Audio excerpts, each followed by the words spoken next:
मित्रांनो, पंचगंगेचं पाणी खाली गेल्यानंतर तुम्ही ब्रह्मदेवाचं तर दर्शन घेतलं, पण आता तुम्हाला पंचगंगेमधील असे एक तीर्थ दाखवणार आहे जे की राक्षसाच्या नावावरून तयार झालेलं आहे. आणि त्या तीर्थामध्ये स्नान, तर्पण आणि पिंडदान केल्याने आपल्या पितरांना सद्गती मिळते. तर चला तर पाहूया हा कोण राक्षस आहे आणि त्याची कहाणी काय आहे.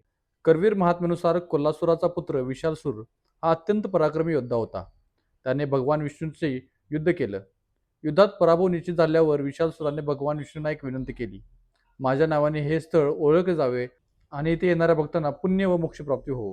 भगवान विष्णूने त्याची इच्छा मान्य केली आणि या पवित्र स्थळाला विशाल तीर्थ म्हणून मान्यता प्राप्त झाली. असं मानलं जातं की येथे स्नान, तर्पण व पिंडदान केल्याने पुत्रांना सद्गती मिळते. या विशाल तीर्थाच्या शेजारी विशालेश्वर मंदिर व हटकेश्वर मंदिरही आहे.